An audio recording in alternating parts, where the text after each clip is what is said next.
Hello everyone, welcome to Anupa study facts. आज हम बात करेंगे असेसमेंट टॉपिक के बारे में। ये बहुत ज़्यादा इंपॉर्टेंट टॉपिक है और इससे बहुत ज़्यादा क्वेश्चंस भी पूछे जाते हैं अलग अलग टीचिंग एग्जाम्स में, चाहे केंद्रीय विद्यालय हो, नवोदय विद्यालय हो, सीटेट हो या एमपी का या किसी भी स्टेट का जो टीचिंग एग्जाम है उसमें ये क्वेश्चन बहुत बार पूछा जाता है।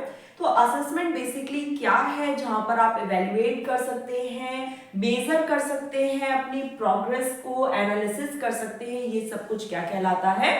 असेसमेंट कहलाता है। असेसमेंट फॉर्मेटिव और समेटिव ये दो तरह का होता है। Formative assessment during teaching learning process, मतलब उस दौरान देते हैं।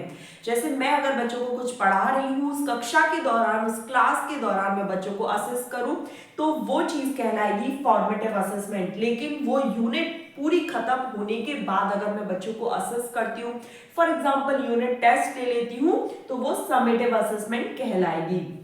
ग्रुप एक्टिविटीज जब मैं बच्चों को करवाती हूँ, उस दौरान मैं बच्चों को उनका फीडबैक लेती हूँ, दैट इज फॉर्मेटिव असेसमेंट। लेकिन जब मैं जजमेंट जज करती हूँ, तो वो है समेटिव असेसमेंट। मतलब जब भी आपको जजमेंट वर्ड दिख जाएगा किसी भी क्वेश्चन में, तो वो समेटिव असेसमेंट होगा। और जब भी आपको फीडबैक दिखेगा, that is formative assessment. F for feedback, F for formative assessment से आप याद रख सकते हैं।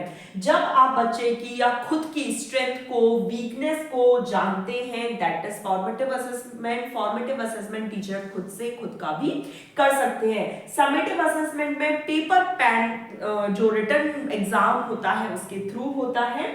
यहाँ पर डायग्नोस्टिक और रेमेडियल टीचिंग होती है। डायग्नोज मतलब होता है किसी भी चीज, कोई भी, जैसे बच्चा फेल हो रहा है या कम मार्क्स ला रहा है, तो उसको डायग्नोज करना, उसके बारे में पूरा जानना, उसके पीछे का रीजन जानना।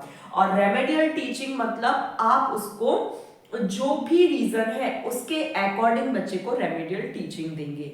फॉर एग्जाम्पल अगर हम बात करें, जैसे हमारा सिर दुख रहा होता है, तो हम डॉक्टर के पास जाते हैं कि हमें सिर दर्द हो रहा है। ऐसा नहीं है कि हम डॉक्टर के पास गए और जाकर बैठ गए, बस उन्होंने कुछ भी दवाई दे दी। तो सबसे पहले डॉक्टर डायग्नोस करते हैं कि क्या प्रॉब्लम है आपको। ऐसे ही टीचर डायग्नोस करते हैं कि बच्चे को दिक्कत क्या है।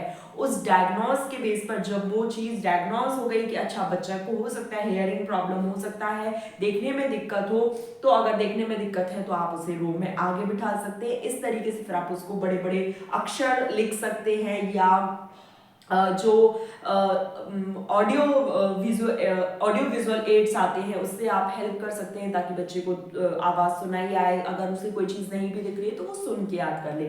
That is remedial teaching. तो डायग्नोज मतलब उस चीज का पता लगाना और फिर उसके हिसाब से आप उसको निदान दे रहे हैं, उपचार कर रहे हैं उसका। Oral test, quiz, problem solving, debate, discussion, ये सारे एग्जांपल्स आपके फॉर्मेटिव असेसमेंट के हैं। इनके एग्जांपल्स बहुत अच्छे से याद कर लीजिएगा। Oral test, quiz, problem solving and debate, discussion. फिर उसके बाद आती है पेपर पेन रिटन। जैसा मैंने आपको बताया 3 घंटे का जो पेपर होता है साल के अंत में, एनुअल एग्जाम, वो आपका समेटिव असेसमेंट में आएगा। यहाँ पर बच्चे को सर्टिफाइड कर दिया जाता है कि आप पास हैं या फेल हैं। इस तरीके से जब भी बच्चे को सर्टिफाइड करना है तो वो समेटिव असेसमेंट के अंतर्गत आता है। वन टाइम असेसमेंट, पूरा साल हम लोग पढ़ते हैं और केवल एक, इसीलिए मैं हमेशा कहती हूँ a single sheet of paper can not decide our future. ठीक है, हम अगर कुछ चीज बहुत अच्छी नहीं कर पाए अकॉर्डिंग टू देम, मतलब उन लोगों के हिसाब से केवल गवर्नमेंट जॉब ही अगर सब कुछ है, तो ठीक है। अगर हम एक उस दिन अच्छा परफॉर्मेंस नहीं दे पाए लेकिन ओवरऑल हमने अच्छी तैयारी की है, तो ये फॉर्मेटिव रहेगा। लेकिन समेटिव आपको जज कर लेगा, आपको पास और फेल के लिए सर्टिफाइड कर देगा। ठीक है, तो समेटिव असेसमेंट को वैसे भी बहुत अच्छा नहीं माना जाता। वन टाइम असेसमेंट है, इसमें एनुअल एग्जाम, सेमेस्टर के एग्जाम, ये सब आ जाएगा। तो आई होप आपको इन्फॉर्मेशन पसंद आई हो। पसंद आए तो डू लाइक, शेयर, सब्सक्राइब। और इसी तरह की इंफॉर्मेटिव वीडियोस, कोई भी टॉपिक हो जो अभी तक मैंने आपको नहीं एक्सप्लेन करा हो, तो please let me know in comment section. चलिए फिर हम अपने नेक्स्ट सेशन में मिलते हैं। Thanks for watching this video.